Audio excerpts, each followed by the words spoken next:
Imagine this, you're fresh out of college, enthusiastic about stepping into the real world, but then you're hit with a massive reality check: student loan debt. Now take that experience and multiply it by millions. That's the reality for countless individuals across the United States. Student loan debt has now surpassed a mind-boggling $1.5 trillion. You heard that right, trillion with a T. But what does this towering figure mean on a personal level? Well, let's delve into it. Imagine your dreams of buying a house, starting a family, or launching your own business.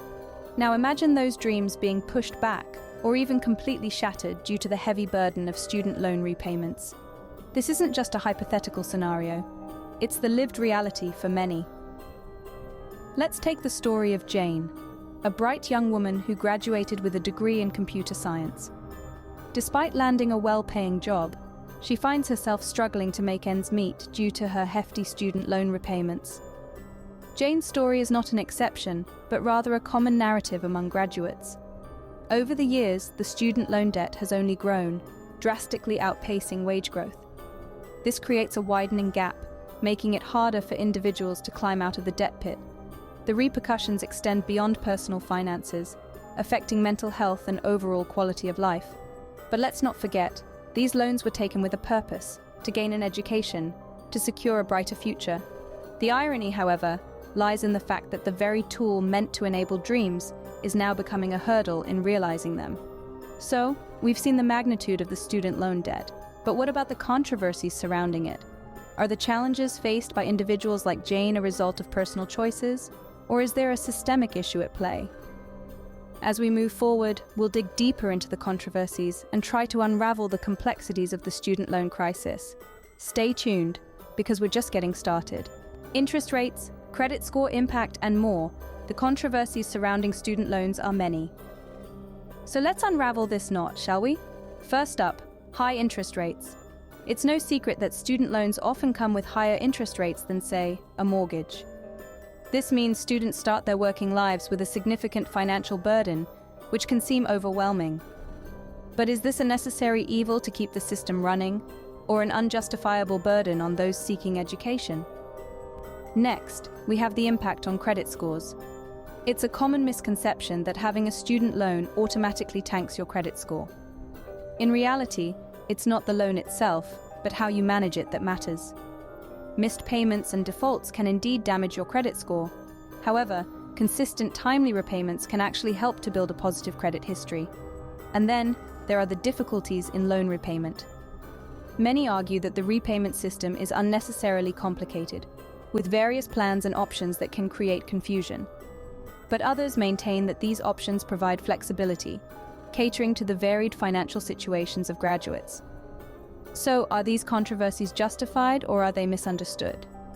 Well, like most things in life, it's not black and white. There are valid points on both sides, and it's crucial to consider them in order to address the student loan crisis effectively. From controversies, we now move to some hope: the student loan forgiveness programs. Loan forgiveness programs, a beacon of hope or a band-aid on a bullet wound? That's the question we're tackling in this segment. Let's dive in. Student loan forgiveness programs are designed to alleviate the burden of debt for those who qualify. But what are these programs, and who exactly qualifies for them? There are multiple programs out there, each with its own unique set of eligibility criteria. The Public Service Loan Forgiveness Program, for instance, forgives the remaining balance on your direct loans after you have made 120 qualifying payments under a qualifying repayment plan, while working full-time for a qualifying employer. On the other hand, the Teacher Loan Forgiveness Program is targeted towards those who have been teaching full-time for 5 complete and consecutive academic years in a low-income school or educational service agency.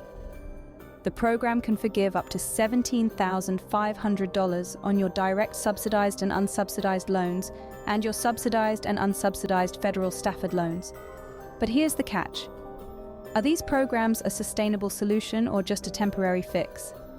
While they certainly provide relief for some, they don't address the root cause of the problem, the rising cost of education. Moreover, they leave out a large chunk of borrowers who don't fit the specific eligibility criteria. While forgiveness programs offer some relief, what's the larger impact on our economy? Stay tuned as we delve into this in the next segment. The ripple effect of student loans on the economy, a hindrance or a contribution. Let's consider the facts. Student loans are a double-edged sword. On one hand, they enable millions to pursue higher education, fostering a more educated and skilled workforce. This, in turn, fuels innovation and productivity, essential elements for economic growth. But there's another side to this story. The crushing weight of student debt can put a damper on individual financial freedom. Graduates burdened with debt may delay major life milestones like buying a home, starting a family, or even launching a business. These delays can ripple through the economy, slowing down economic growth as consumption and investment take a hit. Moreover, the burden of student debt can exacerbate income and wealth inequality. Those from less privileged backgrounds may struggle more with repayment, leading to a vicious cycle of debt and diminished economic opportunities. But what about forgiveness programs? They can provide relief to some borrowers, but they're not a magic bullet. Forgiveness programs might alleviate individual debt, but they don't address the root cause of the soaring cost of education. And remember, these programs are funded by taxpayers, adding another layer to the economic debate. So, is the student loan system a hindrance or a contribution to our economy? It's a complex question with no easy answer. What's clear, though, is the need for systemic changes to make education more accessible and affordable. The student loan crisis indeed has far-reaching implications. What do you think could be the potential solutions? The student loan crisis, a complex issue that requires our attention. We've discussed the rising debt, the controversies, the role of forgiveness programs, and the impact on our economy. It's not just about understanding the issues, but exploring solutions too. So let's keep the conversation going. Remember to like, subscribe,